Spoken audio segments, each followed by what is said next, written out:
Thank you for tuning in to Exeter TV. Exeter TV is the town's public and government access channels, available on Comcast Channels 6 and 22. Channel 6 is your channel. If you have an idea for a program, want to host your own talk show, or submit a film, we're here to get your content on television. On Channel 22, we bring you live and replay coverage of government meetings and other town updates. A third channel, Blue Hawk Media, is operated by SAU 16 and can be found on Channel 8, with all your school sports, events, and meetings. You can watch Exeter TV online at exeternh.tv, Apple TV, and on Roku. Find us on social media for extra content. Subscribe to our YouTube channel and hit the bell to get notified about live streams and new content. Tune in to our platforms every other Friday to watch the Exeter Biweekly Report, with recaps of recent events, updates from town departments, and messages from nonprofits in your area. If you head to our website, exeternh.tv, we invite you to sign up to our newsletter to receive monthly updates about new content, upcoming meetings, and more. We'd like to thank you for taking the time to watch Exeter TV and hope that you tune in to our other content as well.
Call the meeting to order. Gosh, I forget this. Yeah, I guess let's do a roll call. Let's go around the table and see who's here. Rob Corson, committee member. Chris Weeks, committee member here. Alan Mangan, vice chair. Don Bristleton, committee member. Dan Chartrand, select board rep to the Facilities Advisory Committee. Dave Sharples, town planner. All right, and minutes taker. I'm looking at you, Rob. I'll do it. Thank you. I was trying to get my notes. I didn't bring my laptop. I just came in from a job site. All right, so let's go through the agenda items. So it looks like item number 2 is review approval of past meeting minutes. Do we have any minutes to review? We had the November Right. minutes, Last meeting. Yes. which were sent out, I don't know when, December. I didn't have any comments on that. No comments or additions? Not from me. A motion to accept. Yeah, I'll second it. All in favor? Aye. Aye. Okay. Accept the November minutes, 4-0. Item number 3, police station, fire substation update. I'll take that one. Yeah. Good. I have no idea Okay. what's going on with that. Yeah, the schematic design, since we last talked, the schematic design was completed. They gave some renderings of the building. They so that's where they're at, and now really the mechanical folks are working. We've met with the green energy folks who they hired as their energy consultant, if you will, and to meet the net zero requirements. So we met with them. We had a sustainability meeting workshop with them.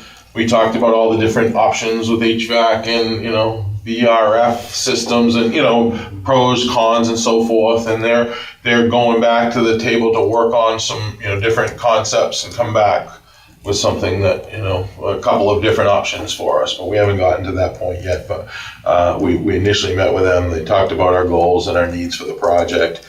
The site plan has been developed, is being developed. They had to go out and do some vertical datum surveys, so they had to go out. They surveyed the wetlands flags while they were out there because we had them flagged and GPSed, but not survey quality. So they were out there doing some survey work. We had them survey the wetlands flags. So now they're developing a site plan. And they have the building location, they have the parking location, and they were able to, originally they had 17 public parking spots, 27 public parking spots and 38 for the use, which was plenty, a lot more than they have over there. But it had to fill in some of the wetlands, so there's the pocket wetland on the right there, where if you go out there, the trees are still there. That's why we didn't touch the trees. And they were able to redesign and kind of, you come in instead of the, parking lot like this, with parallel 90-degree parking here and here. They just kind of went to here, chopped this off, and took this block of parking out. They reduced the parking spots in front for the public to 17, which we all felt was ample, and it was worth the trade-off not to deal with wetlands and, wetlands dredge and fill and DES and permitting and all that.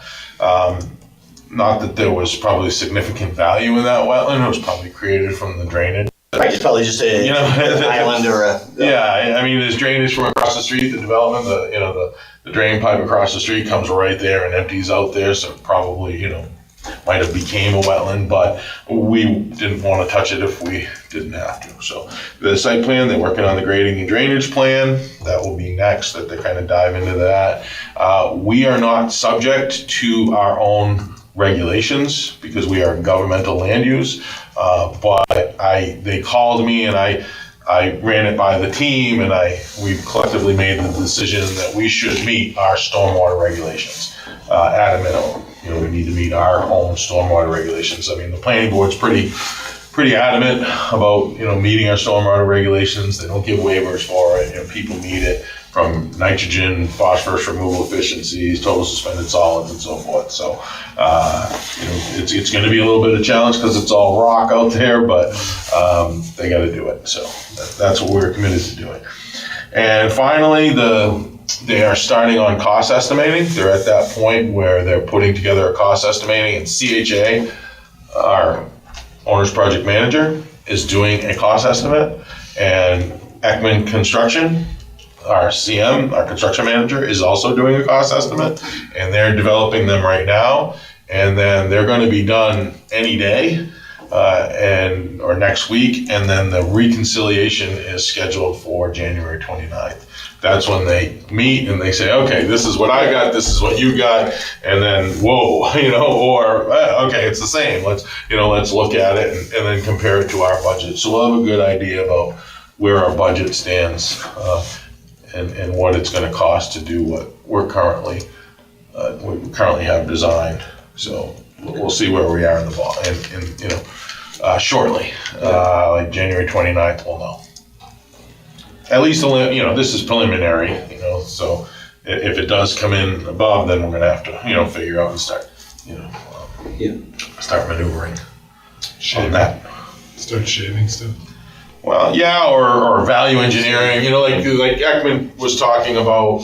One thing that T-Gas showed was these kind of vertical fins on the building that come out, and they're kind of close together. And, for a couple of reasons, for safety. So for like active shooters trying to, look into the building, it kind of gives it, like if you're off-centered a little bit, you can only see a little portion of the building, partly for safety, the other part for sustainability. Are they sunshades? Do they serve as sunshades? No, they're like vertical fins. And sometimes those yeah, serve as sunshades depending on the sun orientation. Right, they are, yes. Like they're for sustainability, for energy. The sun from getting for energy. daylight. That's the way they explained it. Yeah. But like those, instead of shaving those, figure out maybe if they're, instead of like some elaborate cast-in-place system, there's some alternative that could do the same thing that's a lot less money, but not taking away from the looks or the actual feature, but just redesigning it or value engineering. Ekman was saying that we'll look at it and say, okay, you can do this and it'll cost you a lot less, and it's the same result. So hopefully there's enough wiggle room to do that if we do come out over. All right, we'll open it up for any more discussion. Thanks, Steve, on that. I guess I must assume that that's part of what everybody's doing now as far as active shooters, as far as making sure that your buildings are fortresses. Is that? Yeah, they do. There was talk about that. Yeah, that they, it's a safe space and it can be used to, be an emergency operations center as well, and it needs to be protected. That's, there was. So is that? If I don't think about it from a standard or is that what other facilities are doing in our area? Is this a common practice, or is this something? That I don't know. I'd have to ask that question. Yeah. It seems it seems fairly extreme, but that's. Our chief and deputy chief were, talked about it and had discussions about it and mentioned it, so they would know a lot more than exactly. I do. Yep. But they did say, because people are speccing out bulletproof glasses for glass for these facilities now, and they did say, okay, that would be a nice to have. But if we have to do some value engineering or something, maybe that's not a must-have. I guess it's nice to have, but it's not a must-have. So there was that kind of discussion. It is going to be set up for an EOC, like an emergency operations center. So I imagine that's where that's coming from. Yeah, because it has to be fortified somewhat. Yeah. Are they going to put the equipment on pads, the HVAC equipment outside on pads, or is it going up on the ceiling? My understanding is that there is some mechanical, the generator is going to be on the ground. There was talk about putting it on the roof. I guess apparently people have done that, but it's back on the ground because we got out of the tower. I don't know if you were involved in that, but we got a price on running fiber up from right over here on Main Street where it terminates, like where main and water kind of break off. We're going to go from there up to the police station for a fraction of the cost of the tower. So that will give us that will replace the tower. So the big, whatever it was, 180, 160 foot tower that we need. We looked at three options: building a tower or looking at the tower across the site, because there's a cell tower across the way on Continental. We asked about them, about renting some space, about putting a tower there and Running the fibering. fiber is the solution. And then running the fiber was a fraction of the cost. I think, it was under 100,000, where a tower was, $250,000. Plus it'll make fiber available. So is a fiber, I'm gonna ask some really stupid questions, is that obviously? Well, I don't, If you're, I'm I pretty don't stupid know. about fiber. No, I'm saying if you're hardening this facility, right? So I've done a number of VA projects in which the campus is a hardened campus. So part of that has to do with redundancy of facilities. So in other words, if you would never have a single fiber line going to a hardened campus, you'd have multiple lines going to, because the first thing that could happen, in fact, if you were under siege, what's going to happen? Well, they could cut the fiber. And cut the fiber. Yeah, they have I know the answer to this one, because the fire chief, because I asked about redundancy. Yeah. And they have some sort of radio system that's tied in and a repeater, I think, on the water tower. Right. So they have, if fiber goes down, they have another alternative to. So they're using the other communication, which is the wireless communication on the telephones, right? The telephone poles that the fire department and the police put in like 10 years ago. Yeah, He said it was through a repeater system. Right. And then you have the mechanical system. So that's the second part of this, is that your mechanical system's on the ground. Again, unprotected mechanical system. So it just I think the generator's on the ground. Everything else is on the generating ground. all of it. So if, Yeah. I guess my point is that if you're, some of these things seem a little inconsistent. If you're really truly hardening this thing, or what are the criteria that they're using to make these decisions? I don't know. Well, no, I know everything was on the roof. I know that. Right. And they made the decision to move the generator down because people were like, okay, maybe it violates some hardening standard, but it was like, you don't want to put something, a combustible thing on top of your roof. Like that was ideally you want it away from the building or down on the ground and outside. So that's what they did to move that. Plus it was very expensive, plus noise and vibration and so forth. And it's only been done a handful of times when you have no space. Like T-Gas did one in like Cambridge or something, where there's no space on the ground to put So it. a lot of hospitals actually still have generators that are inside of their facilities. They're internal. Which have, again, pipes and things like that. So the Exeter Hospital still has one that's on inside the Perry building. It's on a intermediate level, and again, it has a exhaust and everything else, and it's intake air, and so it'd be interesting to see, or maybe it's at some point the group talking to, sitting in on one of the groups at the meetings, just find out some of the criteria, because when it comes down to budgeting or price, right, these will all play into the cost of the facility, right? Yes. Yeah.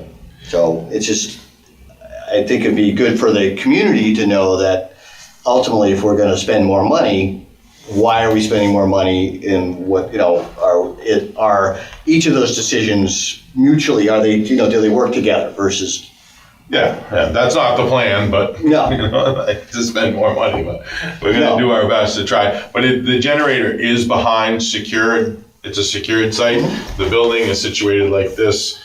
Here is Continental Drive, and the public has access in here to here. Then the fire engine and the police go around the building, and then just after where you enter the apparatus bay, there's security fencing all the way around back to this corner. So most of the site, the rear right side of the site is all secured, and that's where the generator is. So there is some security. It will be fenced in. Dave, your description is very helpful. your hand description. But could we the next time have a site plan and make some plans? Well, yeah, when I have them. They're changing all the time. Okay. Yeah. So what we get is when we get our weekly meetings on Tuesday, we get shown a share screen of the plans. Well, I would just suggest you ask for some because it's we very did. helpful for us. We did. We got some maybe a couple weeks ago. I asked for them, but now they're already changed. Well, So I would just ask if you could bring Yeah. the most current ones. yeah, when we have them, I Okay. would be happy to do that because we have them in because then we just keep getting them, and they just show them to us. We walk through the details. They're still in kind of flux, if you will. Yeah, no, I think it's. I don't really care as far as the development. I wouldn't mind, every 2 months or something like that, seeing as it kind of develops, no, just understood. something. Yeah. Because for us, at least in my opinion, and for us to be an advisory group, it's it would be great for us to be able to sit there and say, yes, we've seen what's going on, we see the development of this, Yes. and we're 100% behind it, or we have some questions. So. I'll get that. I can get some plans. Thank you. Well, contractually, what's the schedule? Like, are they doing schematic, design development, construction docs, or like what's? Yeah, they're doing a kind of well, we put in the contract. I mean, I'm not sure. There might be a distinction of the difference, but they were going to do SD package and then like kind of combine SD and design development into kind of like one to keep costs down, and then go to construction documents. I don't really understand the specifics of what that actually means, but that was it. They still got to go through all the steps, but maybe not issuing formal packages and so forth for time savings, because everyone kind of was on board with that when we discussed it with the various firms to kind of try to keep conscious of our budget, but get the quality product out of it. Well, you may be thinking that there is a timeline here to coming up with construction documents, but Well, and also you have to see it as the well. intermediate deliverables. They Yes, should, absolutely. they should be issuing them full schematic design So, and package. if What's the schedule? Yes. What's the schedule? If They SD's haven't done that yet. Okay. They finalized. They said they finalized just recently. I'm just giving you the latest. They just finalized it. We have not got the package yet. Yeah. When I get it, I can give it to you. Yeah, we would. That I would can be share it good, with you, like- but I do not have it yet. Right. Yeah, I mean, at first I was just curious what their schedule was for the deliverables, because then we could definitely get access to them, or we should be able to. Yeah, this is. I'd have to look. I have the schedule, so Yeah. I could probably give you that. So it sounds like once you get the schematic design package, then we can take. and then you're gonna have a cost Yeah. estimate, take a so that's look at good. that. Yeah, and we'll have a cost estimate for the Yeah. next meeting. Sounds like you're on track with what the original schedule was too. We are on track with the schedule. Yeah, Yes, that's good. Yeah. Yeah. Yeah, I we're mean, seeing we on always board planned that on you're- winter, fall 26, winter, January 27. And it's somewhere between October of 26 and January 27 to occupy the building. Okay. Because they all said it was about 14 months construction or so. That's what like pretty much everyone was saying, and that's what Ekman was saying. Somewhere around that 14 months construction. So I think I missed the last meeting, so it sounds like you have a CM at risk. Ekman, that's who it is? Yep. Okay. I'll be curious to see how this cost estimate reconciliation comes out, because my guess is Ekman's gonna come in a little high, or maybe a bit high, just because if they're coming up with a GMP, then they're gonna try to account for every little thing under the sun. So there could be a discrepancy a little bit between the OPM's cost estimate and Ekman's cost estimate. I'm gonna say OPM's will probably be a bit less, so hopefully they'll fight for you and try to get the Yeah. CM at risk in line with what they're doing rather than the other way around, so. Yeah, I hope they, because we've made it clear that, about the budget. Oh, yeah, about the yeah. need to- I'm not saying they might so- go over budget, or anything, but they'd, with the GMP, that's what they do. They we'll try to.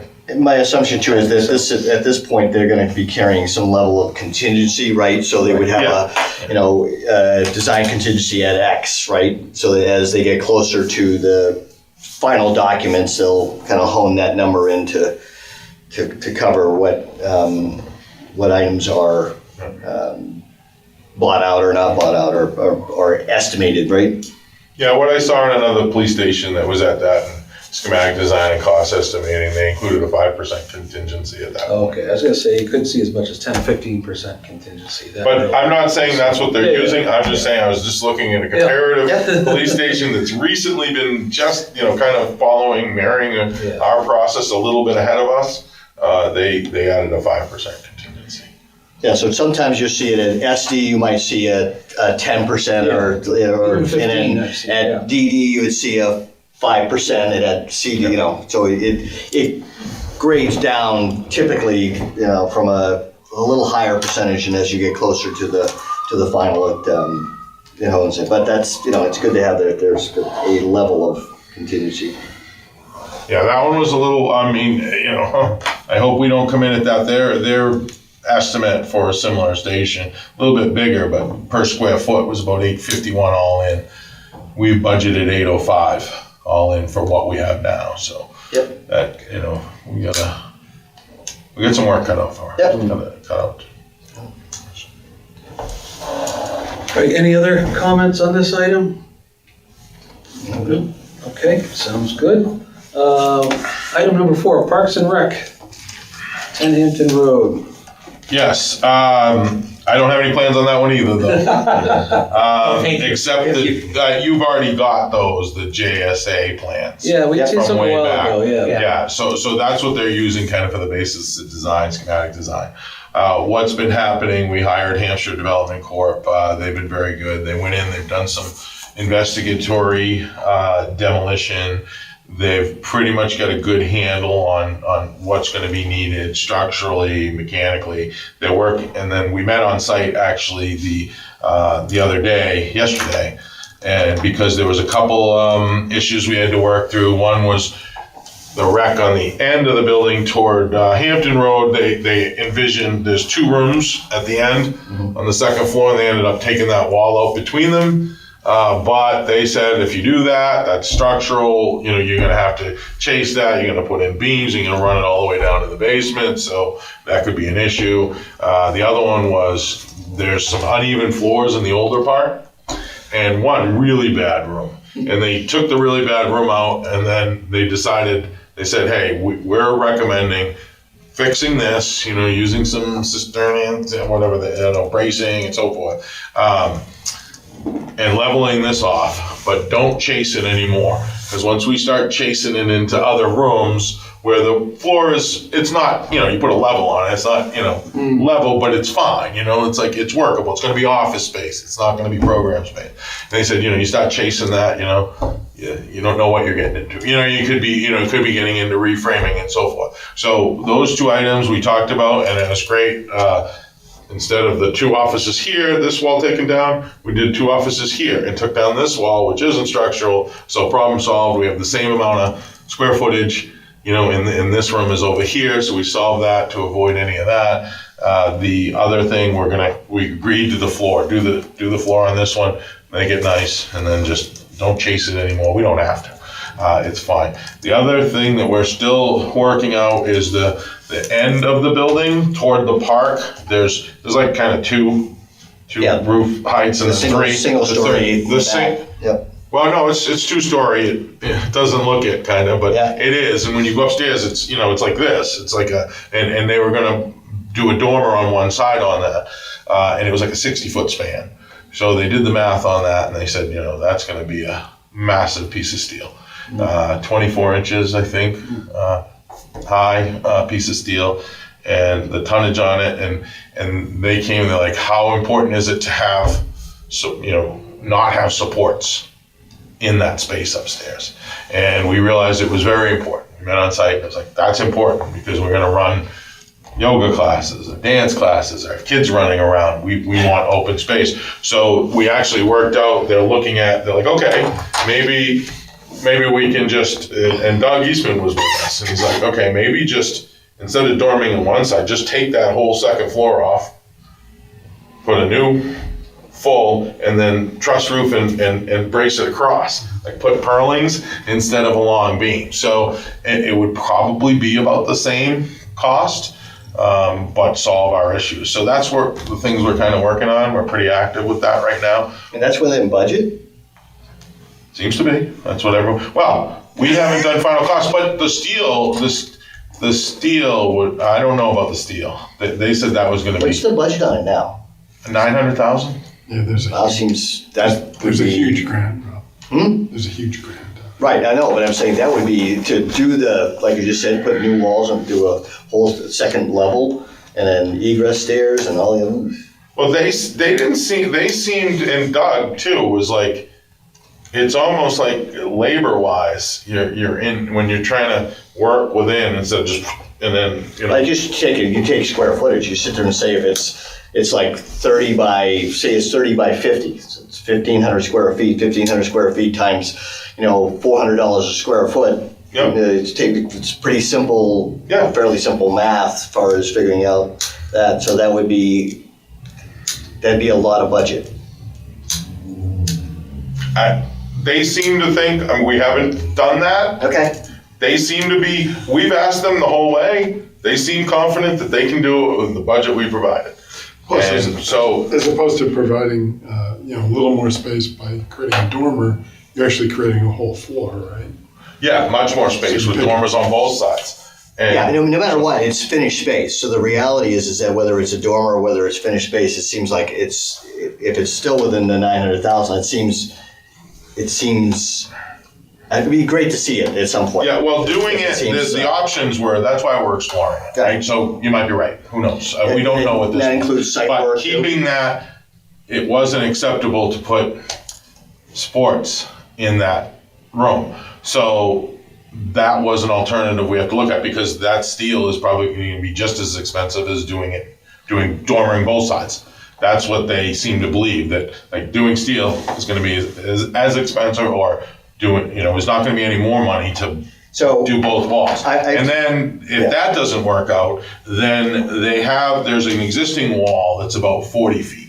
So they could reduce that space by 40 feet, significantly reduce that span. So I guess the point is we're going to do what we can do within the budget. So I don't know the numbers until they tell us what the numbers are. So the next thing is for them to do some bidding and some cost estimating and take it to their bidders. And they said they'd have that in about 30 days. So you probably don't know the answer to this, and I think it's just in general, is that what I hear is that when we originally walked through the space and everything else and walked through the building, the intent wasn't for this to have large gathering spaces in it. I'll push back on that, because that's what Melissa said in the meeting, that was the whole purpose of it. That was one of the most attractive reasons why they purchased this property in this building was because of that space, that 60-foot long open space to run program. On the first floor. Second. No, see, And it's always been in the plans, it was in the JSA plans. That's part of the reason we got that huge grant. Is because it's a Yeah, it was in the JSA plans. So I just think someone from a code standpoint, if JSA did a code review of it and they've had egress stairs and stuff like that in there, I gotta go back and look at the plans, but it just seems, I don't know, it seems very light for 900,000. Well, let's wait and see, I guess. What is the total square footage of the building? Do you know? Total square footage of the building? Yeah, the new home, what is the total square footage? I have to. But it's like 30 by 50, I mean, it's.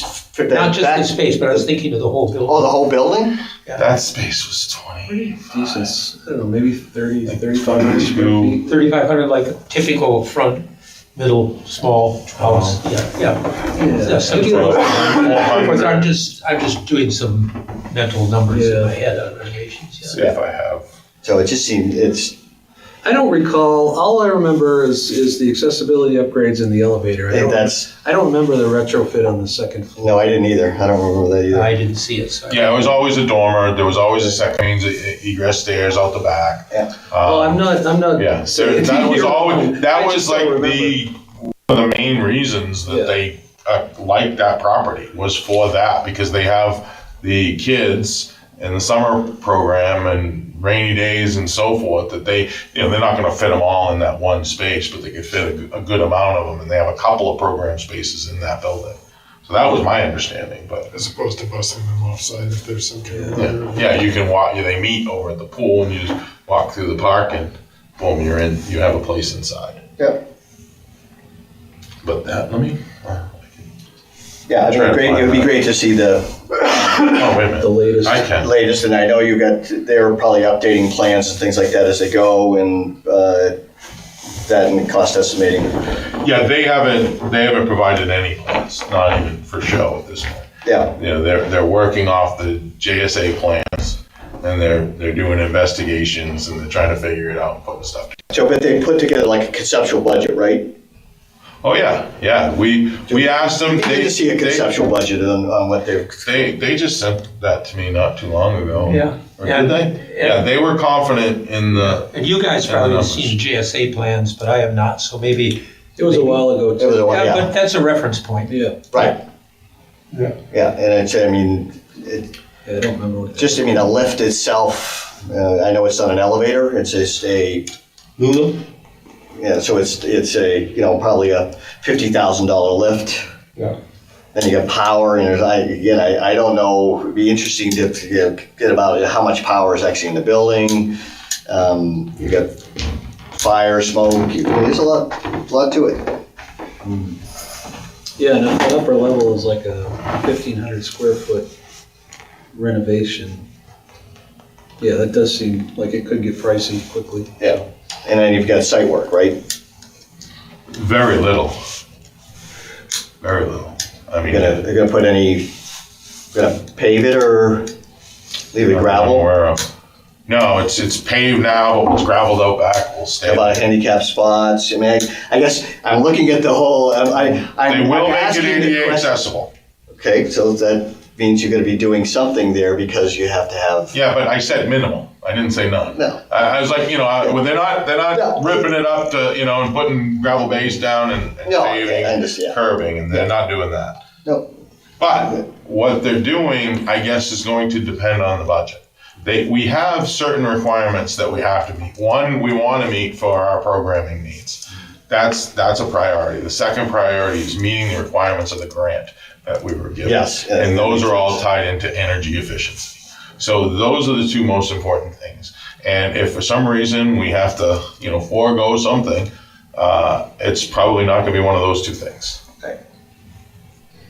So, or it can't be for the Right. grant, for the energy efficiency. We have to do those improvements. Yeah. And is the intent that the grant covers the entire cost of the construction, or is there supplemental money that would be put aside to assist in the construction? I think there's another source of funds. There is a little rec revolving funds. I think some portion, not a lot, I'm doing this from memory. but I think you're right. Let's see right here, the building. Okay, we have 52, 60 by 20.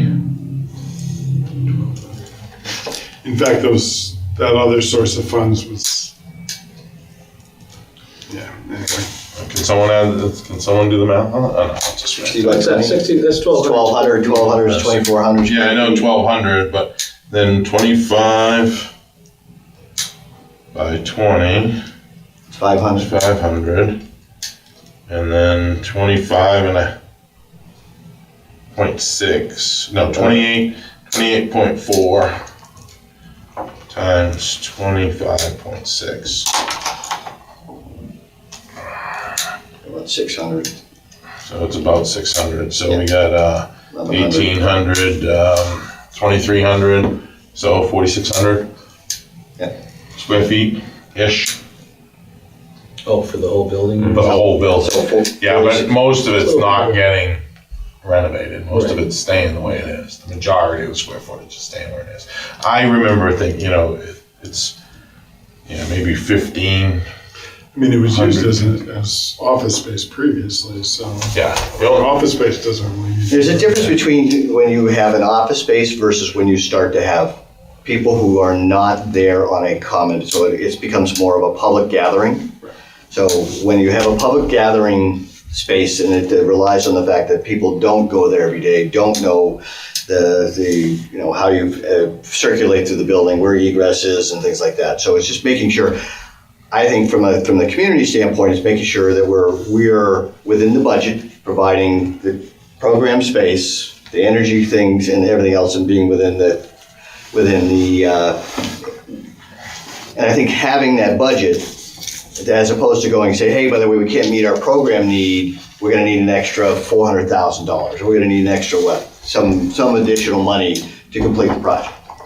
Well, Dave says design and construct, they're designing and constructing to the budget. Yeah. Correct, and that still concerns me, is that it's design and construct to the budget, and then the reality is that, and if you have to make a decision about what goes or what stays, then. Well, then you can pick the things that are extremely important, and like I think what we were saying the other day, just take a bite at the apple, and then you can save the apple to eat it later. Eat other parts of the apple later, or something to that effect. To say, okay, we're going to have to make some decisions. I mean, we know that we have grant parameters that we need to meet, and we need This is to. going to be such an improvement over where they are. Oh yeah, and we're going to be ADA accessible. We're going to be code compliant, and from what I'm hearing, they're confident in the budget. Well, I mean, we'll see. We'll The get the CMs are update. confident in the budget. Yep. These guys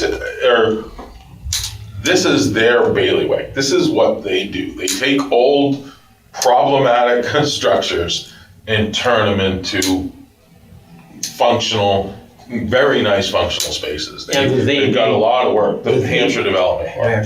That's what these guys, so it's not like these guys are new construction. This is what they do. They are pretty much, they did the 173 Water Street, the old George and Phillips building. They did that one. The big one on the corner of Seminary Lane out here on Front Street. That big single-family home that was the biggest single-family home in Exeter, had like an indoor pool and all that. They went in and took that, and they did really nice work. So they seem confident. So I'm optimistic. Well, yeah, and bring the optimism to the next meeting and share the plans. Exactly. In the budget. Yeah. If we have the plans. Right. Or even bring the Conceptual. I had sent those out. Oh, okay, you weren't here. Conceptual estimate, and based But upon. for a review for us, it'd be Right, good. we could pull up the plans from the JSA plans with the concept estimate and look at it and.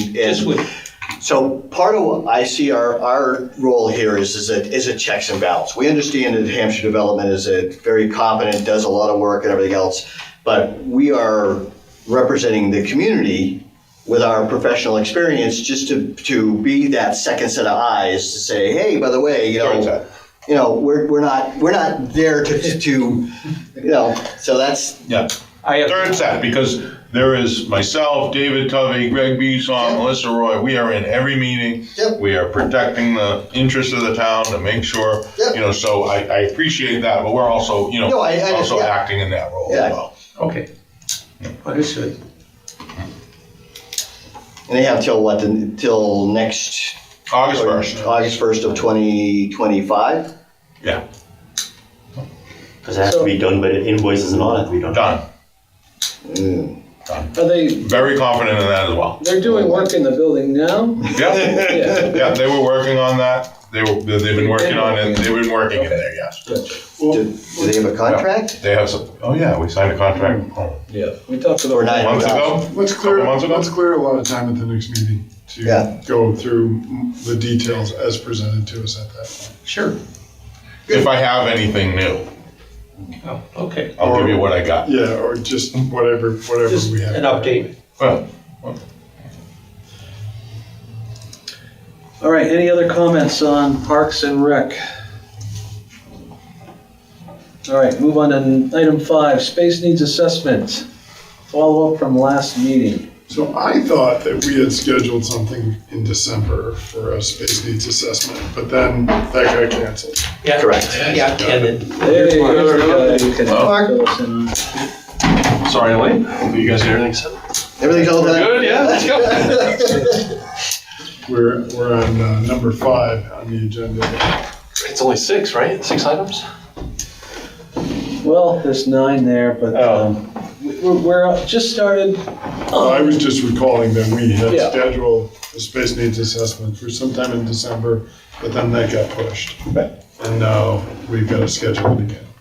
Yeah, so we were gonna do a working session, that was a working session mid-December. You know, I think schedule-wise, we never quite got there. December was optimistic. Yeah, and I think we probably just need to think about maybe not next meeting, but maybe the meeting after, because I think a couple of these are kind of like time, or probably a little more time sensitive.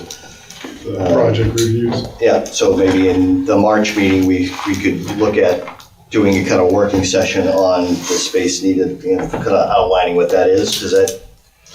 That's a good idea because the town vote will have happened as of March 11th. So Yeah. you want to do it after that. Right. You'll know exactly what the landscape looks like. Yeah, agreed. So that would be good timing. No, and we do meet after March 11th, I think. Yeah. Yeah, just so I know, we haven't talked about like what the parameters of that are. I think that's What the scope is. That's the intent of, I think, the working session is really kind of go through and talk about how do we put some edges to it, put some scope to it, and then kind of outline what that process might look like. I think that's the goal of the working session. And that's in March you're talking about? Yep. Yeah, and some of the focuses of that, as far as I understand, are what do we do with the current public safety? How do we refit that?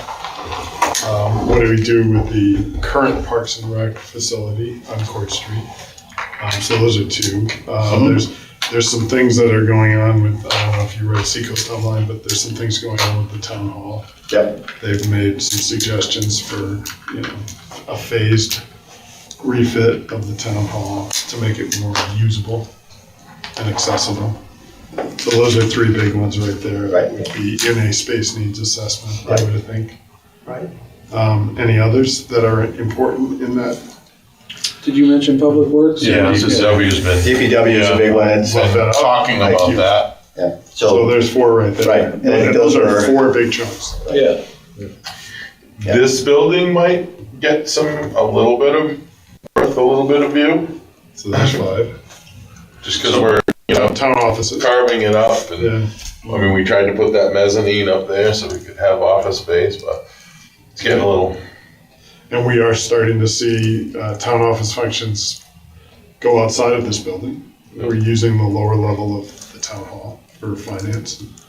So and then the human resources. has been moved down to this level. No, if in the budget, right, Oh, There's a new. there's a new body, yeah.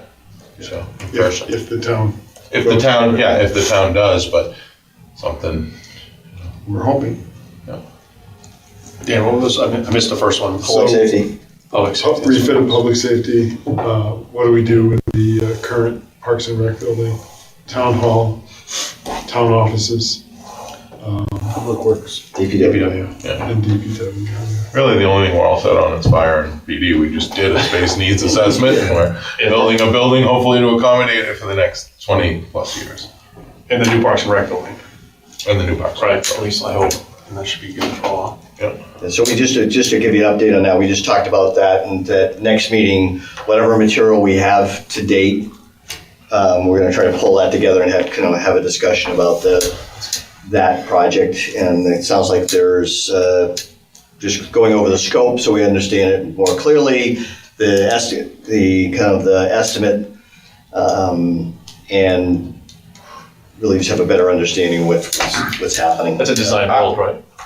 Yeah. Yeah. I would think that, I don't know, I'm not confident I'm gonna have much more than the JSA plans that you already have, but I'll resend them out in 30 days. If in fact they are confident in their cost estimate, they have to have a concept cost estimate. And if, Oh, the concept, okay, all right, I got you. I thought And it should be they're based doing upon- what I said was they're actually gonna go to their subs and get some actual numbers from Right, them. And but they I'm saying- said that'd be about 30 days, but 30 days is, can be 30, 40, 30 days might not. no, I think the reality of having the two things to put together to sit there and say, here's the scope of work that was estimated originally, here's what the estimate was for that work, and then what's the delta between what was in that concept compared to where they are today. Because I think the decision of whether you take off the second level and put a new second level on there, that's a critical path. I mean, if you're looking at an August 1st completion, Taking the roof off, right? taking the whole second, No. the roof. No, we're not. All I was saying was I was dictating some discussion points. There's nothing been settled. There are a few options that were discussed yesterday on site. Oh. Because there's a 60-foot span that is going to require a massive piece of steel. And they were concerned about that. So we were discussing various options to avoid that. Good. And one of them was, instead of just dormering one side with that steel dormering one, the plan was always to dormer that one side. The backside, as you're looking at the building to the left. There was some discussion about, okay, forget about the steel, build, dormer both sides, basically, just take it out down to the decking, and that 50 by 20 section, put a truss roof and purlings across and have it open because there was supports needed for that, for the ridge beam. for the Basically, it's LVL. If you went LVL, the steel, you didn't have to, the LVL, the steel would span it, but it was like, I forget how many tons he said it would be, but he said it was a lot of work and we'd have to chase it down and make sure 60 foot we have span the. would be a lot of. Yeah, so then that's one option. Another, that option. Another option is to, take it down to the deck and just put a new one on, because we're doing half of it anyway, and look at that. And then another option was, okay, if we can't do that, they're gonna look on pricing. If we can't do that, then there is a wall at like 40 feet, there's an office here that they were gonna get rid of to make this entire space. But maybe they keep that wall. And then the span becomes much more manageable. It can be done with possibly an LVL without supporting, with a support from this wall and a support over here, so it can be open space. We have not made any decisions. It was just, I was just sharing a discussion that we had on site. Yeah, what it brings up is that when something like that hasn't been decided at this point, there's a lot that has to go into that, and obviously, like you said, the program was a critical part of the goal, right? Yeah. So we want to make sure that for all of it is that making sure it's moving forward and. But there is a deadline of August 1st, right? Exactly. So and that's the big one. It has to be. What is it has to be operational by August 1st? Yeah. Okay. Well, no, it has to be all, like, the grant needs to be complete, and they stop paying. The August 1st is their deadline for whatever reason. So their final payments and everything else has to be reviewed. So substantially complete. Yeah, they won't, if we continue and finish work in it's either August 1st or August 31st. It's August, one of the other, whatever it is, right? Yeah. It's, we would have to finish paying for that. So there is a little breathing room because we have some funds outside of the grant funding. So there is that pad, and we wrote it into the contract that there's a penalty for every day they're late. I think it's $1,000 a day. If they're late. Yeah. Late with what? Yeah. With occupancy. Yeah. But With occupancy. No, I understand that. Okay. I guess when you still don't know what you're building, it seems to be that whatever. All right, so we'll go over that next time. Yeah. Okay. It sounds like everything on the sorry. And then Dave did a good summary of where we are on the new safety complex, but he's gonna bring plans next time to share with us. That's great. Yeah. Don't go backwards. I apologize. Once I get plans, I will share them. Yeah, no, that was. They're supposed to issue the SD package. Okay. Well, on schedule. I mean, is this where you thought they would be? Yeah, I mean, we were thinking if construction starting some point this summer, and then a fall 26, winter, early January 27 occupancy. And yes, we are still on that. Nice. Good. I mean, as of today. Right? I mean, Yeah, no, it's good. I mean, that's hey, that was the first big deliverable, right? So as long as Yeah. they're meeting the milestones, so. Yeah, I mean, they're a pretty good group. We got, a lot of participation. We have weekly meetings, so it stays on everybody's radar screens. They're Owners reps staying involved. Yeah. Oh, yeah, yeah. right? So, I mean, obviously we will talk about that later. So, what's next? Disney's Town Hall? You want me to keep running or you No, want to go for it. Yeah, so we went over number 5. Number 6, Town Hall assessment. I'm not quite sure what this is. Yeah, so I put this was, who's the Pam? Arco. Yeah, but it was shared with us, so you should have had this on email. It was Yeah. sent to us, 2 emails, I think it was, with Yep. the documents. Yep. So I have not had a chance to read it myself, but I wanted to make, so it was shared with us as a committee Yep. to look at this. So Okay. you should have it on, Okay. so why don't I do this, I'll resend it, or Yep. Rob, if you have it handy, if you want to resend it to the group. Yep. We should all review it, and I think they're asking for Comments? comments. Yeah. Yeah, it was also shared with another committee. Dan, do you know who else? There was a report to the select board. Select board, so we saw it after it was presented to you? Is that what it was, and it was shared with us? Yeah, it's roughly the same time frame. Yeah. Okay, Yeah, I think I saw it from you around the same time that we were getting our presentation. okay. And I think then, Pam in the office would have This- sent that to us. was So it the second? Yeah, was it the second email that had the cost estimate? I'm not even sure. It wasn't, because there wasn't any cost estimate in this part of it. But Okay. I heard, subsequently that there were about 3 million, the estimate is like 3 million. 3 and change. Yeah, 3 million and change to do the work. And then it can be phased. Yeah. And they're recommending the first thing is redoing the elevator so that it hits Hits each of the levels. basement level, which is where the restrooms are gonna be, so people don't have to go outside to the Yep. restrooms. Stage, auditorium level, stage level, gallery level. So currently you just have auditorium level and gallery level with a. Yeah, and even from the gallery, you Handicap can't get access. from the gallery to the, or from the, From the auditorium to the you stage. can't get in the back, right? Yeah. So this was based on condition, or is there a program involved in this assessment? I think both. Okay. The elevators, the condition of the current elevator is fine, but it doesn't really meet the needs. Yeah.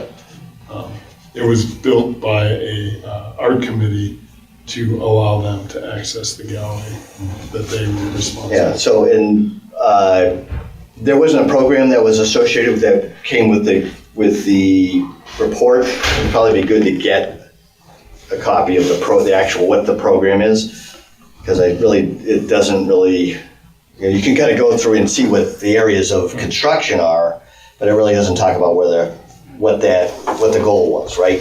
Yeah. It was, it What was was the scope? accessibility, it was similar to thing, energy accessibility, and then usability, Yeah, when you say energy, but Yeah. cooling is a Yeah. huge issue. Would probably follow in second rank behind the elevator, getting some cooling in the building, so it's usable in all months.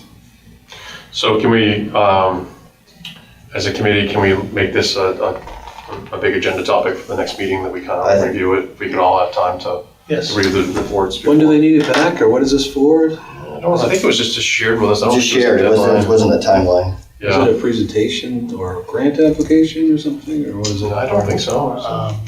No, the Selectwoman Gilman and the Heritage Committee, I think it's Heritage, I could be wrong Yeah. about that, but she's at a working group, working with ARCO, and they put together, sort of priorities for, not so much rehabbing the building, they said the building was in pretty good shape and had been cared for carefully, but just making it more usable. That's really the drive. So it's kind of like an outline or a work plan or a proposal, I guess, of what they would do to the.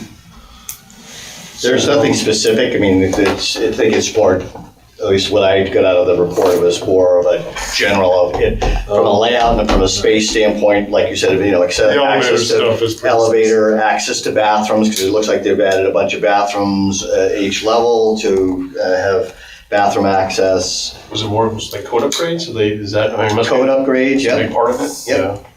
So, because it says it's a condition assessment, right? Okay.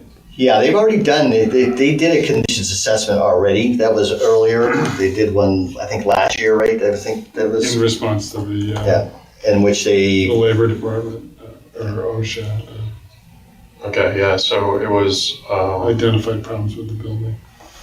so it was an email dated January 7th. You guys should have that on your email. So Right. Pam McElroy forwarded to us. Yeah, Tracy Kozak of ARCO gave an update to the select board. This is on January 6th. Regarding the town hall assessment, select board request information provided in the packet be forwarded to the Arts and Culture Advisory Commission and the Facilities Advisory Commission. So we got it, yeah, the select board requested that it be forwarded to those. So we got it the day after the presentation at the select Okay. board. And then there was, we were forwarded the select board packet. That was an additional supplement. Sorry, That was, I think this is probably their we've presentation. That been was, hip deep in town meeting stuff, so. yeah, that was, so we were forwarded the presentation that was to you, I think. It's like, that was it was like a slide deck of 23 pages. And then the actual, okay. But yeah, let's Oh, that's kind of weird. Looks like it's, okay. go through it chapter and verse in February. Looks like, okay. There were two emails. Looks like there was, the first one maybe wasn't the complete packet, and then maybe the second one was the full packet or something, so. Okay. All right, so yeah, so if you guys, so we'll do that, make that next. See if we have any comments or anything we want to respond back to the select board on. So the February meeting is really going to cover public safety, Parks and Rec, and Town Hall. Yes.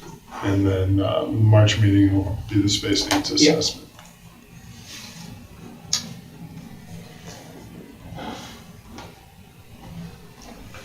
Right? And the February meeting should be on the 26th, I think it will be. And the March meeting would be on the 26th as well. At 28 days as February. Oh, I'm sorry, February, yeah. I was looking wrong one. Yeah, 26th. February would be on the 26th. And March would be on the 26th. I think, if it's the fourth Wednesday, or last Wednesday of the month. Does that sound good? Sure, I mean, we can check and see what, it's the third week of.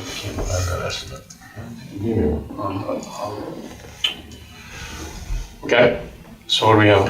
What's the next, committee goals? No more comment on town hall assessment, I guess we'll talk about that next meeting. Okay, so item 7, 2025 goals for the committee. Comments? well, I think the one goal, which is we've already outlined, is the March meeting, which is to set Assessment, yes. set the Okay. space needs. Yes. So that to me that's Yeah. That's like the first, March is the first kickoff, we're gonna really start, but this is a multiple meeting venture, right? We're Yeah. doing a space needs assessment. Are we thinking we're gonna actually do it as a committee, or what are we doing? I think that's what I mean. Go ahead. I Sorry. was gonna say, well, I think first we just need to identify, we've talked a little bit about the buildings, and then I guess we need to identify what the resources are available and who do Okay, we go to for what the needs are. I think you'd have to start at a pretty high level with that one to try to identify, what the needs are and then what the resources are to address those. So I don't foresee us doing that kind of work, but at least maybe putting come up with a the building recommendation. blocks in place. Right. Yeah. That's what I think is for us. That's what the goal. I thought the goal for the meeting would be is for us to formulate what the recommendation would be, is and then what at least start an outline of a scope of work, similar to what we did with And it. then maybe get on the agenda with the select board. Yeah. Okay, Because obviously we have a planner right here who would be integral to all those activities. okay, that's a big one, that's a good one. Okay. Membership or like Yeah, we could use an alternate or two, I guess. I mean, we finally got back to 5 people, which is great. That's Yeah, good. we could always shoot to get a couple alternates on board. It's good to be consistent, that's been one of our goals since 2022. Yeah, so. yeah. exactly. So We have Don though. You're able to all the report. member slots are filled, but you have 2 alternate slots? Yes. I'll get to work on Okay, great. that. And the arm twister in chief.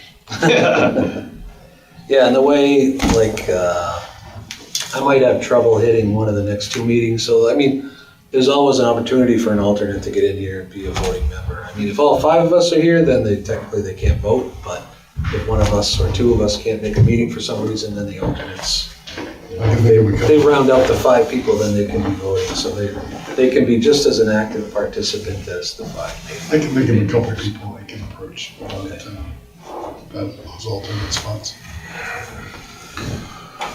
Great. Any other ideas? And if any of you want me to approach anyone, let me know.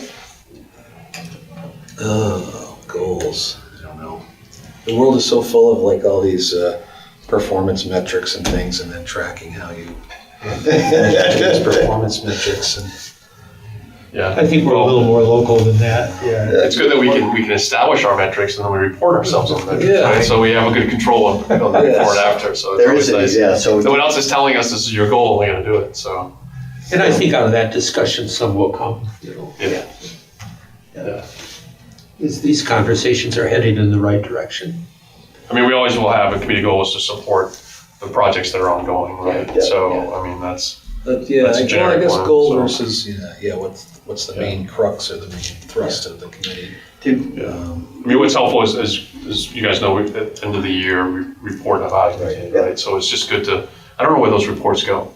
They go into the Committee reports? They that- do. Yeah, they're in the annual report. town, Yeah. Oh, town, they do? Okay. Yeah. Town annual report. Oh, okay. Published, yeah. All right, it gets published, then. yeah. So, yeah, it's, We got 'em all someone might upstairs. be. Did you write a committee report? Yeah, Yeah. 2 years in a row, yeah. It's So- not the Did same you get it in thing. on time though? That's the question. Like I submitted one too late, I guess, and it didn't make it into the. I don't know, so Pam only had to bug me twice. Oh, okay. So That's pretty good. Yeah, that's not bad. That's pretty Yeah. good. I think I met the deadline. I think. Yeah, previously when we've written the accomplishments for the year though, it's been pretty good for, you know, like Yeah, not the driving force, but helping get some of these big measures passed or, Yeah. you know, The figuring out some of select, these. the select issues. board does their goal setting meeting after the election because it's a new board.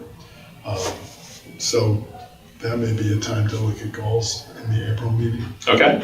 Yeah, I mean, there's nothing, I think when I went back, You'll have the impact of the town meeting Yeah. and what went forward and maybe what didn't. sure, Yeah. So it's a good time to look at setting goals. okay. It's kind of, it's not a calendar year, but it's how the municipal year works. Right. Yeah, it's kind of weird, you guys are already spending money that has been voted on, right? It's a hell of a system Yeah. Yeah. for a Yeah. $35 million operation. Yeah, so I think it was February of last, it was a year ago, or February of last year when we set, I don't think we met in January last year, so it was February was our first meeting, we set the goals. It's a hell of a system, and the legislative body loves it.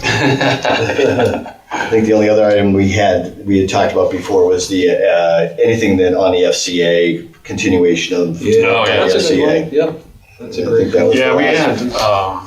Yeah. maybe we should have started with the goals that we had in 2024. You know, we should start with that. So I can bring those up as we're talking about this. I probably should have shared the report that I put out, so, but. Yeah, we're almost due for our biannual check-in with the DPW director there, so he can give us an update on where the FCA is. Well, I think, like you said, after the vote is probably, it's a good time to be able to start. April's a good month for Yeah. goals. Yeah. Well, I think we talked, I think one of the goals I'll bring up is establishing the capital funding plan based on the FCA. Yeah.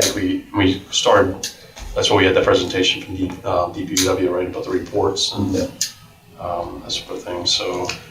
Is that it? That is in the CIP, right? Which one? The amount of money that came off of the facilities condition assessment. Is that in the CIP? It's like a $17 million chunk, if I'm recalling. No. Really? No, No, that's not in the CIP. Because the facilities condition assessment determined that there was about $17 million worth of. That's total, I mean, so it's on an annual basis, you would sit there and say if it's a 10-year thing, then it's, it would should only be be in in the the CIP CIP. if it was Well, a project specific. if there's a specific project, a capital project, then it would be in there, but if it's more just, upkeep, maintenance, reconstruction generally, I don't know, we make that call, but yeah, no, there are a lot of I think the intent was to Yeah, Jeff I think Beck. I think the intent too is like Mark was saying, the difference between say the DPW carrying not $100,000, but $100 and some odd thousand to actually truly do their maintenance of the facilities over that time. Yeah. And then the second part of that would be things that's why these other items like the town hall, the new safety center and all these things which are more capital projects, and it's like separating the difference between something new versus a renewal or a maintenance item. Yeah, so in 2024, this is what we had agreed as our goals. Assist with developing a long-term capital plan with priorities on deferred maintenance. Work with budget recommendation committees to become That's what I was remembering. more integrated with a capital project review process. So us and the other committees, increase committee membership. So we have that again. Coordinate meetings with energy and sustainability committees to have a combined meeting and develop common goals and strategies. We haven't done that yet. Assist in initiating a space needs assessment for town-owned property with coordination of operational assessments. So is that first one, develop a long-term capital plan, but that was what we were talking about based on WSCA, what should you establish as an annual budget that you should. So it's a baseline for continuing this, the next discussion. Yeah, so we should use the.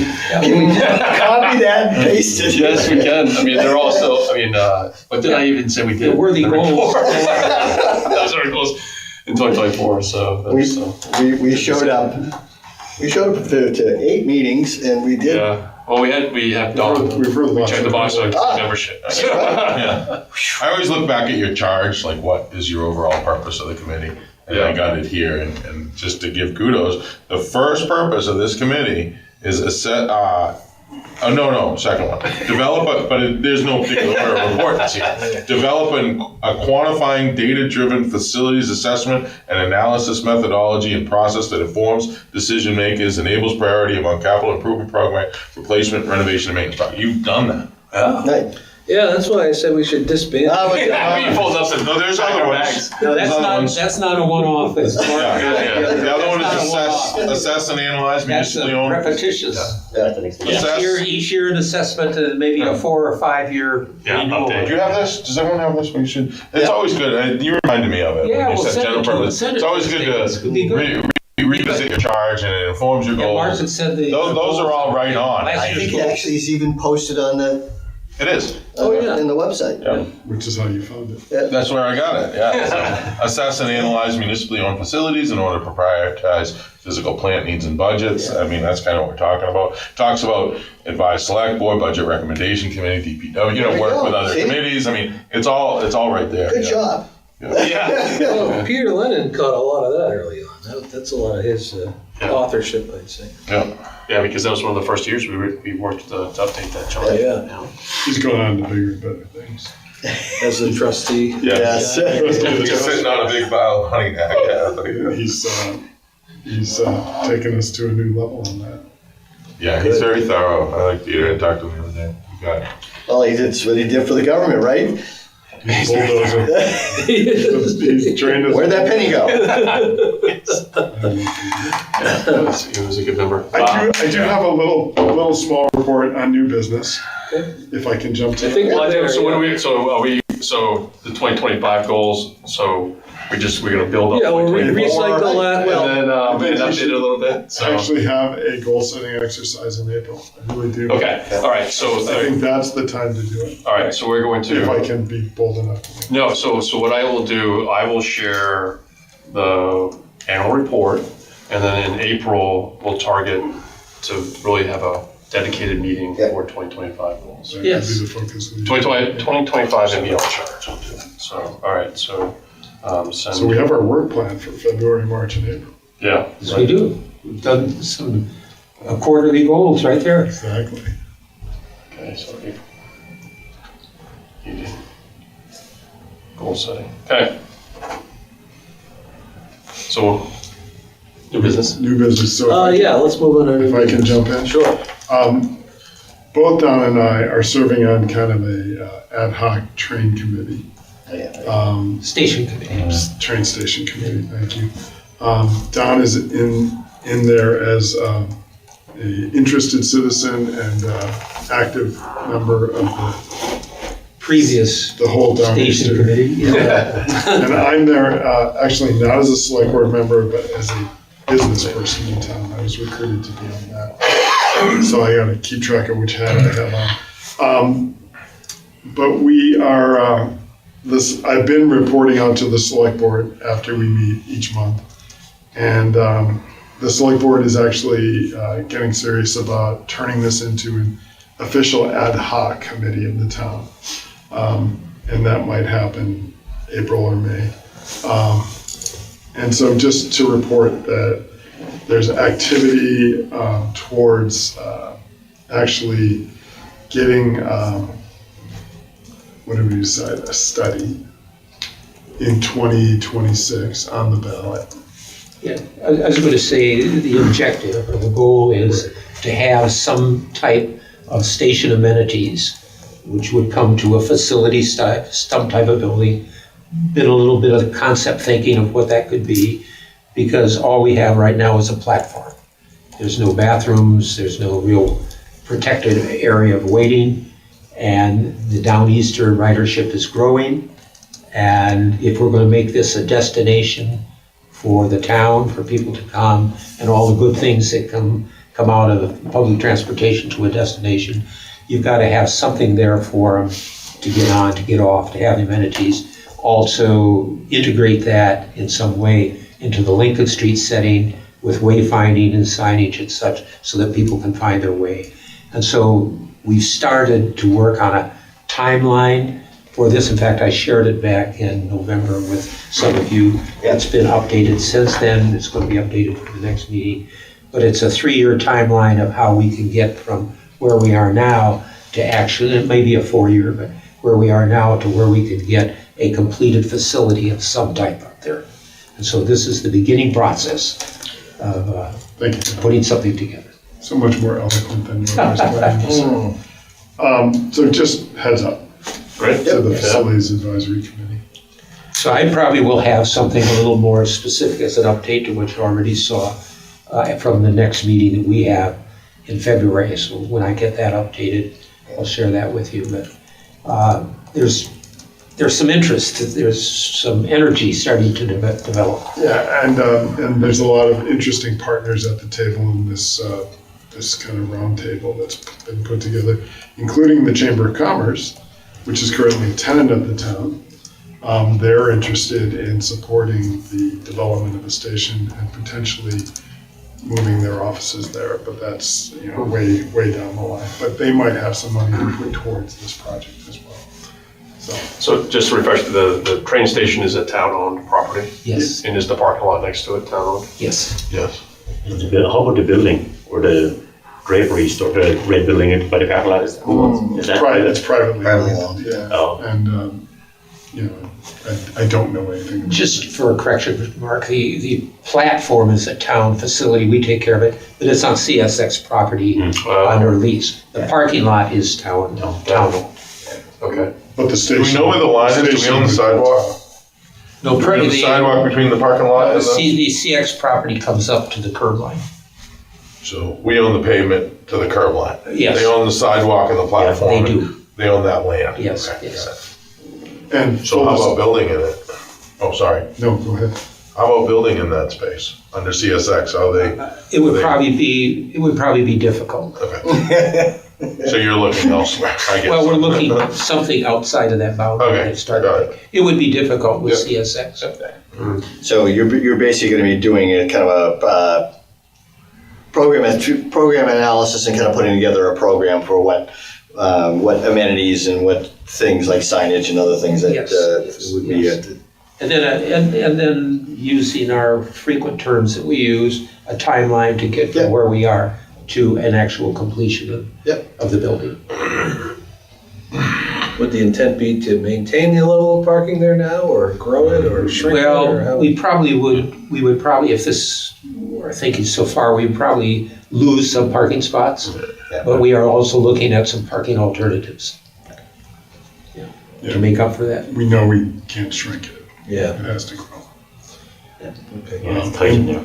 And just to be clear about hats, I also serve currently on the chamber board, so. But I'm serving on this committee as a business owner, officially. Understood. Any other new business items? No? All right, it sounds like we've already got the next meeting planned. Good agenda for the next meetings.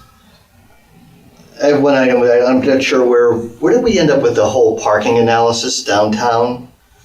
Oh, that's moving forward. Yeah, it was published, right? Dave, I'll let you- Yeah, it was finalized, went to the select board for the, Stantec went to the select board and gave their presentation with their dozen or so Okay, I can just look it up, don't worry. You don't need to- No. That was recent, though. It was in the fall. But then there was a work session. Then what I did was, I was like, okay, set the recommendations, I'm always about implement, that's what I do. That is your strength. Don't just throw it up on the shelf somewhere, implement.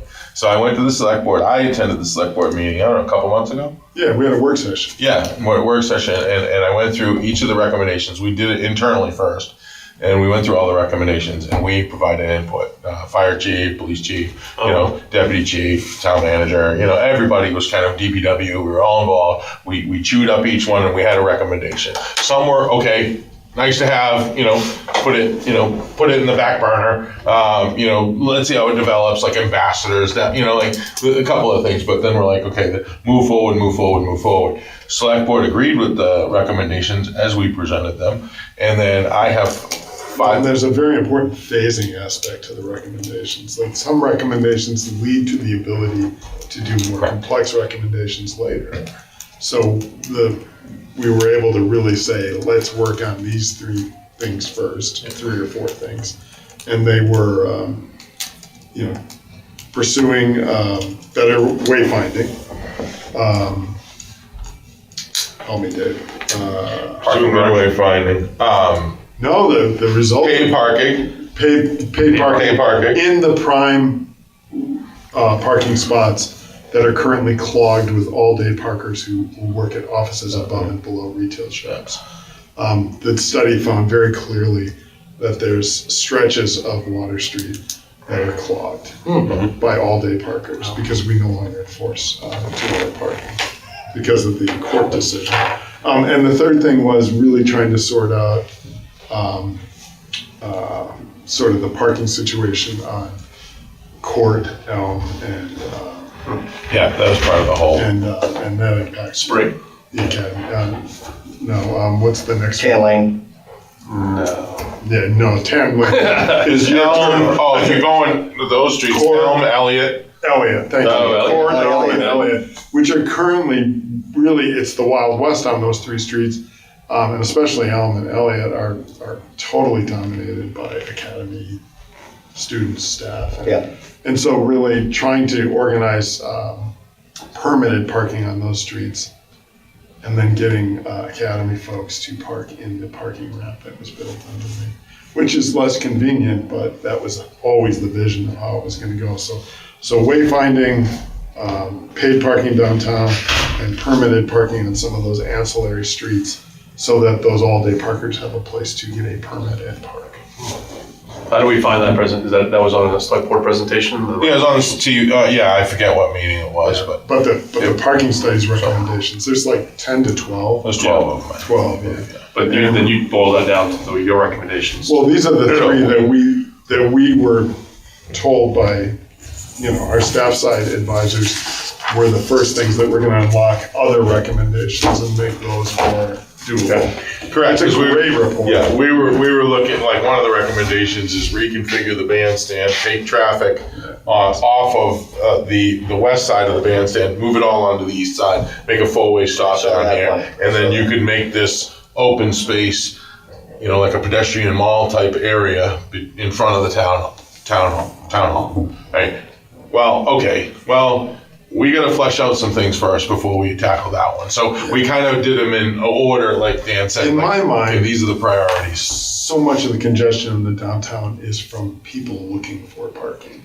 And if we can get, Very typical. yeah, I mean, it makes sense. Sure. Yeah, so if we can start to get people into spots faster, less congestion, then we can look at some of those more complex recommendations once we reduce the amount of congestion. Was pedestrian traffic part of that too? Yeah, it was a downtown parking, traffic, and pedestrian flow analysis. And that So- report is available. We have a pretty good, pretty good sidewalk network here in town, but we definitely they looked at some of the crossings that are somewhat, we don't have bump outs and, visibility on some, and there's a long one over here without a refuge. So they identified, a few of those on some concept plans. So the next step is what I did is I had $5,000 worth of study money, which I have in my budget every year, and I contracted with Stantec maybe just a few weeks ago, before the new year, of that money.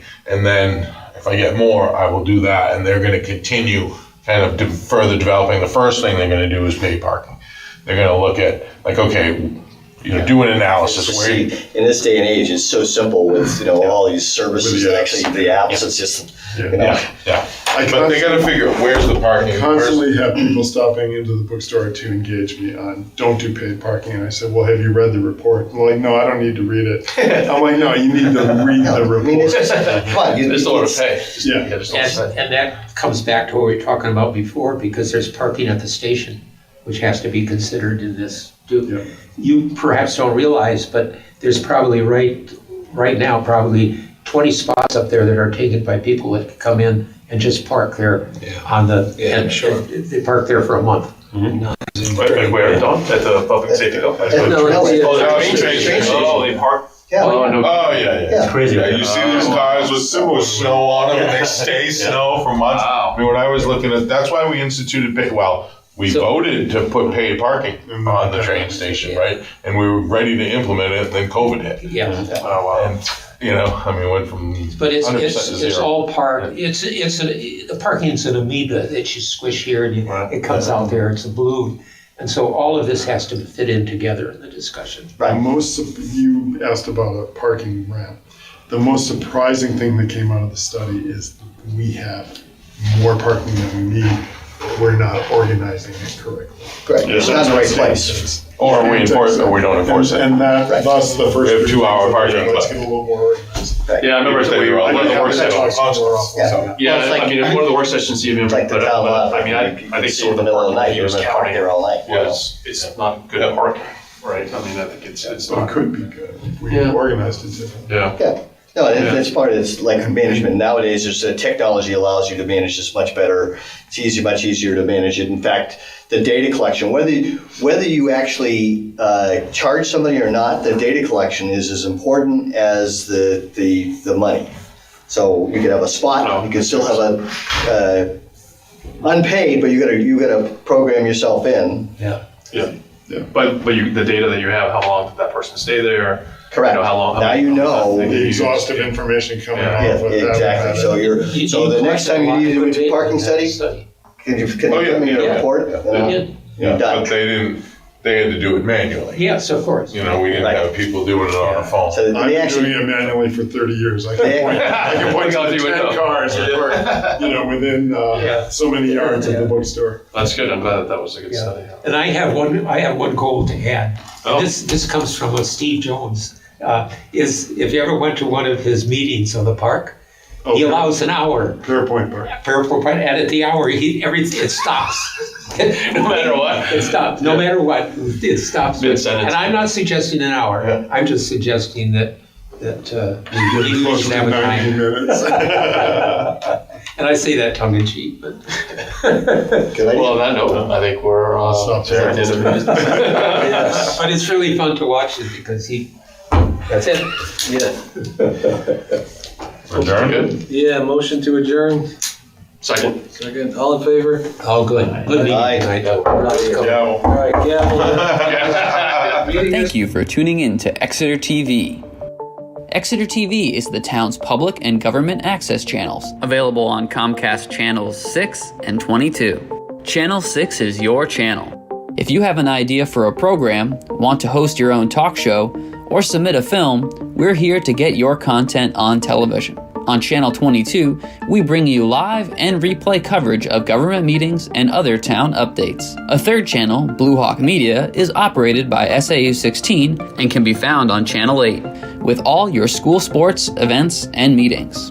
You can watch Exeter TV online at exeternh.tv, Apple TV, and on Roku. Find us on social media for extra content. Subscribe to our YouTube channel and hit the bell to get notified about live streams and new content. Tune in to our platforms every other Friday to watch the Exeter Biweekly Report, with recaps of recent events, updates from town departments, and messages from nonprofits in your area. If you head to our website, exeternh.tv, we invite you to sign up to our newsletter to receive monthly updates about new content, upcoming meetings, and more. We'd like to thank you for taking the time to watch Exeter TV and hope that you tune in to our other content as well.